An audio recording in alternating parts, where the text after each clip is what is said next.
So hello everyone, this is your Gaurav भैया। तो यार सीबीएसई की तरफ से ना अभी एक बहुत ज्यादा सीरियस अपडेट आ रहा है, ध्यान से सुनना, क्योंकि ये जो चीज है ना ये आपको आगे जाके बहुत ही बड़ी प्रॉब्लम में डाल सकती है। तो प्लीज ध्यान से सुनना। अभी पता है क्या हो रहा है, बहुत सारे स्कूल में है ना बच्चों के जो प्रैक्टिकल एग्जाम्स के मार्क्स हैं या प्रोजेक्ट फाइल के जो मार्क्स हैं या जो इंटरनल असेसमेंट वाले मार्क्स है ना वो बहुत ज्यादा गलत अपलोड हो रहे हैं। सोच के देखो, आपका प्रैक्टिकल का पेपर हुआ और आप घर पे गए, मम्मी मम्मी मेरा ना प्रैक्टिकल का पेपर बहुत अच्छा हुआ है। आपने ये सोच लिया कि आपके प्रैक्टिकल में अच्छे नंबर आएंगे, और जब आपका रिजल्ट आता है तो आपको पता चलता है कि आपके प्रैक्टिकल के एग्जाम्स के जो मार्क्स है वो बहुत गलत अपलोड हो चुके हैं, और उस टाइम आप कुछ कर भी नहीं पाओगे। तो अभी ना बहुत सारे बच्चों के जो प्रोजेक्ट फाइल के मार्क्स हैं या इंटरनल असेसमेंट के मार्क्स हैं या फिर प्रैक्टिकल एग्जाम्स के मार्क्स है वो बहुत ज्यादा गलत अपलोड हो रहे हैं। यहां तक कि कुछ स्कूलों में तो पता है क्या हो रहा है कि आपके जो इंटरनल असेसमेंट के नंबर है ना वो भी आपके 10 नंबर से कम लगाए जा रहे हैं। सोच के देखो, मतलब सिर्फ आपको ना पासिंग मार्क्स मिल रहे हैं इंटरनल असेसमेंट में। सोच के देखो, तुम बहुत ज्यादा मेहनत कर रहे हो, मान के चलो तुम डेली स्कूल जा रहे हो, तुम लीव वगैरह भी नहीं ले रहे, हर टेस्ट के अंदर अच्छा परफॉर्म कर रहे हो, और उसके बाद भी आपको जब इंटरनल असेसमेंट में सिर्फ पासिंग मार्क्स मिले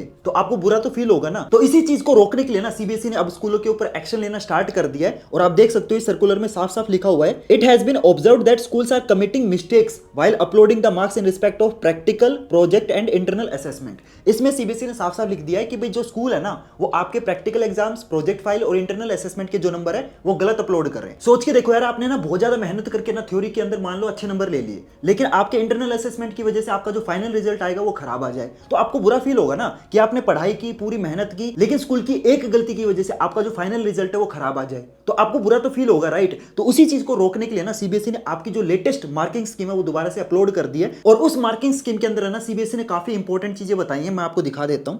तो जैसे आप इस सर्कुलर को नीचे स्क्रॉल करोगे ना तो आपकी जो नई मार्किंग स्कीम है वो आपको दिखाई देगी। तो आप देख सकते हो आपके जितने भी 10th में सब्जेक्ट हैं सारे के सारे सब्जेक्ट इसके अंदर मेंशन्ड है। तो जैसे बात करते हैं हिंदी की, तो जिन बच्चों के पास हिंदी में कोर्स ए है उनका जो थ्योरी का पेपर होगा वो 80 नंबर का होगा, और हिंदी में जो 20 नंबर होंगे वो आपके इंटरनल असेसमेंट वाले होंगे, और हिंदी के फाइनल पेपर के अंदर जो आपको आंसर शीट मिलेगी ना वो आपकी टोटल 32 पेजेस की होगी। उसी तरीके से आपका अगला सब्जेक्ट देख लेते हैं। तो यहाँ पे कोई इंपॉर्टेंट सब्जेक्ट नहीं है, नीचे चलते हैं। यहाँ पे आपका मैथ का पेपर है, मैथ के पेपर में 80 नंबर का जो पार्ट होगा वो थ्योरी वाला होगा, और 20 नंबर का आपका इंटरनल असेसमेंट का होगा, और मैथ के अंदर ना कोई आपका प्रैक्टिकल एग्जाम होगा ना कोई आपको प्रोजेक्ट फाइल बनानी है, ठीक है। और मैथ के पेपर की जो आपको आंसर शीट मिलेगी ना वो टोटल 48 पेज की होगी, और साथ में आपको एक ग्राफ भी मिलेगा, ठीक है। इसके साथ अगला सब्जेक्ट देख लेते हैं। जैसे आपका साइंस का पेपर है, तो साइंस का पेपर आपका 80 नंबर का थ्योरी होगा और 20 नंबर आपके इंटरनल असेसमेंट के होंगे, और साइंस के पेपर के अंदर आपको जो आंसर शीट मिलेगी वो आपकी टोटल 32 पेजेस की होगी। उसके बाद एसएसटी के अंदर भी सारी चीज़ें सेम रहेंगी।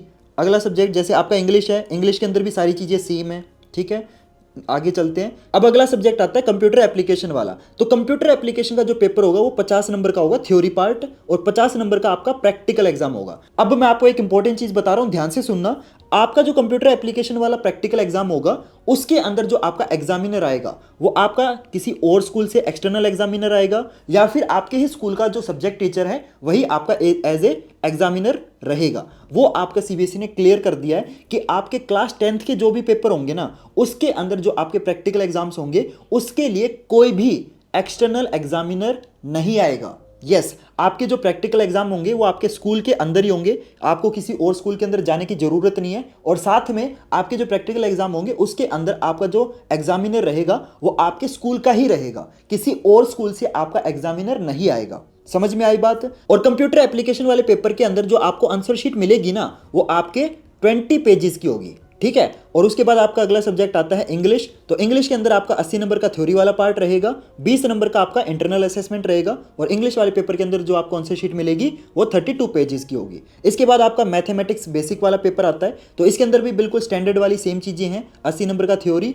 और 20 नंबर का इंटरनल, और सिमिलरली मैथ बेसिक के अंदर जो आपको आंसर शीट मिलेगी वो 48 पेजेस की होगी, और साथ में आपको एक ग्राफ भी मिलेगा। क्लियर एवरीवन, होप करता हूं जितनी भी मैंने चीजें आपको बताई अच्छे से आपको समझ आ गई होगी कि आपके कौन से सब्जेक्ट में किस तरीके की मार्किंग स्कीम होने वाली है। और साथ में मैंने आपको यह भी बताया कि आपके जो प्रैक्टिकल एग्जाम्स होंगे ना वो इस बार आपके स्कूल के अंदर ही होंगे, ठीक है, आपको किसी और स्कूल में जाने की जरूरत नहीं है। दूसरा, आपके जो प्रैक्टिकल एग्जाम्स होंगे ना उसके अंदर कोई भी एक्सटर्नल एग्जामिनर नहीं होगा, आपका जो सब्जेक्ट टीचर है ना जो आपके स्कूल में पढ़ाता है वही आपका एग्जामिनर होगा, ठीक है। और तीसरी चीज मैं आपको यह भी बता देता हूं कि आपके जो प्रैक्टिकल एग्जाम्स है ना वो आखिर कब से शुरू होंगे। तो जिन बच्चों का स्कूल विंटर बाउंड स्कूल में आता है ना, अब बहुत सारे बच्चे बोलेंगे कि भैया ये विंटर बाउंड स्कूल क्या होते हैं। तो जिन बच्चों के स्कूल ऐसी जगह पे है ना जहां पे बहुत ज्यादा बर्फ गिरती है, फॉर एग्जांपल अगर आप उत्तराखंड में रहते हो, ठीक है, या फिर आप फॉर एग्जांपल हिमाचल प्रदेश में रहते हो, या फिर आप जम्मू एंड कश्मीर में रहते हो, तो अगर आप ऐसी जगह में रहते हो जहां पे बहुत ज़्यादा बर्फ गिरती है तो आपके जो प्रैक्टिकल एग्जाम्स है वो बहुत ज़्यादा जल्दी होंगे। लेकिन अगर आप ऐसी जगह रहते हो जहां पे ज़्यादा बर्फ नहीं गिरती, फॉर एग्जाम्पल दिल्ली में रहते हो, ठीक है, हरियाणा में रहते हो, बिहार में रहते हो, यूपी में रहते हो, तो अगर आप ऐसी जगह रहते हो जहां पे ज़्यादा बर्फ नहीं गिरती, तो उन बच्चों की जो प्रैक्टिकल एग्जाम्स है वो 1 जनवरी यानी कि बिल्कुल न्यू ईयर से स्टार्ट हो जाएंगे। लेकिन जो बच्चे विंटर बाउंड एरिया में रहते हैं यानी कि जहां पे ज्यादा बर्फ गिरती है, उनके जो प्रैक्टिकल एग्जाम्स है वो जल्दी होंगे। क्लियर एवरीवन, समझ आ गया? और बाकी आपको ये तो पता ही होगा कि आपके जो फाइनल एग्जाम्स है वो आपके 15 फरवरी से शुरू होंगे। हालांकि जो मेन सब्जेक्ट होते हैं ना वो 15 फरवरी से उनके पेपर शुरू नहीं होते। मेन सब्जेक्ट के जो पेपर होते हैं ना वो आपके 25 फरवरी के अराउंड शुरू होते हैं। ठीक है, जो आपके लोकल सब्जेक्ट है उनके पेपर 15 से शुरू हो जाते हैं, लेकिन जो मेन सब्जेक्ट है जैसे English, Hindi, science, SST, maths, इनके जो पेपर है वो आपके 25 फरवरी के अराउंड शुरू होते हैं। तो यार इस अपडेट को ना प्लीज इग्नोर मत करना, प्लीज सीरियसली लेना, क्योंकि ऐसा हो सकता है कि आपके स्कूल वाले आपके मार्क्स गलत अपलोड कर दे तो आप कुछ नहीं कर पाओगे, राइट? तो ये चीज आपके साथ ना हो, इसीलिए आपको क्या करना है, चैनल को सब्सक्राइब करना है। देखो अभी क्या होगा ना, जैसे जैसे आपके एग्जाम पास आते जाएंगे वैसे वैसे ना सीबीएसई आपके बहुत ज्यादा अपडेट्स निकालेगा, और हर अपडेट जो होता है ना वो सीरियस होता है। जैसे ये अपडेट था, ये कितना सीरियस था, राइट? और अगर मैं इस अपडेट की वीडियो नहीं बनाता तो आपको पता नहीं चलता, राइट? तो इस टाइप के ना अपडेट्स अभी तो आने शुरू हुए हैं। जैसे जैसे आपके एग्जाम पास आएंगे ना वैसे वैसे जो अपडेट्स की क्वांटिटी है ना वो इंक्रीज हो जाएगी। तो हर अपडेट आपको देखना जरूरी है ताकि आप अपडेटेड रहो। तो इसीलिए मैं हर बच्चे बोलूंगा जल्दी से जाओ चैनल को सब्सक्राइब करो, ताकि इन फ्यूचर जो भी इंपॉर्टेंट अपडेट आए ना वो आप तक सबसे पहले पहुंचे। क्योंकि इस चैनल के ऊपर जो आपके जेन्युइन और जो ऑफिशियल अपडेट होते हैं ना वो सबसे पहले अपलोड होते हैं। तो जल्दी से जाओ चैनल को सब्सक्राइब करो। और हाँ, बहुत सारे बच्चे ना पिछली वीडियो में मेरे से कमेंट करके पूछ रहे थे कि भैया हमें एडुकार्ट के सैंपल पेपर परचेज करने चाहिए या फिर एडुकार्ट का ये क्वेश्चन बैंक। देखो यार, मैं तुम्हारे लिए ना सारी चीजें सिंपल कर देता हूं। अगर आपका सिलेबस 50% से कम पूरा हुआ है, ठीक है, मान लो आपका सिलेबस 40% पूरा हुआ है, तो मैं आपको बोलूंगा कि आपको ना ये एडुकार्ट का जो वन शॉट क्वेश्चन बैंक है ये परचेज करना चाहिए। लेकिन अगर आपका सिलेबस 50% से ज्यादा कंप्लीट हो चुका है ना, तो मैं आपको बोलूंगा कि आपको सैंपल पेपर परचेज करनी चाहिए। क्योंकि देखो दोनों बुक का जो पर्पज है ना वो दोनों का अलग अलग है। क्वेश्चन बैंक के अंदर आपको जो क्वेश्चंस मिलेंगे ना वो आपको चैप्टर वाइज मिलेंगे, लेकिन सैंपल पेपर के अंदर आपको क्या मिलेंगे, प्रीवियस ईयर पेपर मिलेंगे, नए पैटर्न के हिसाब से जो सैंपल पेपर है वो मिलेगा। ठीक है, तो दोनों बुक का जो पर्पज है वो डिफरेंट है। तो अगर आपका सिलेबस 50% से कम पूरा हुआ है तो मैं आपको बोलूंगा कि आपको क्वेश्चन बैंक परचेज करना चाहिए, और अगर आपका सिलेबस 50% से ज्यादा कंप्लीट हो चुका है तो मैं आपको बोलूंगा सैंपल पेपर परचेज कर लो। और इन दोनों बुक्स को परचेज करने का जो लिंक है ना वो मैं आपको डिस्क्रिप्शन बॉक्स में दे दूंगा, आप उस लिंक से डायरेक्टली इन बुक्स को परचेज कर सकते हो। और अगर आप इन बुक्स को मेरे लिंक से परचेज करोगे ना तो ये जो बुक्स है इन पे आपको डिस्काउंट मिल जाएगा। लेकिन अगर आप इन बुक्स को कहीं और से परचेज करोगे ना, फॉर एग्जांपल ऑफलाइन से परचेज कर रहे हो या किसी और लिंक से परचेज करोगे, तो ये जो बुक्स है आपको थोड़ी सी महंगी मिलेंगी। लेकिन अगर आप इस बुक को मेरे लिंक से परचेज करोगे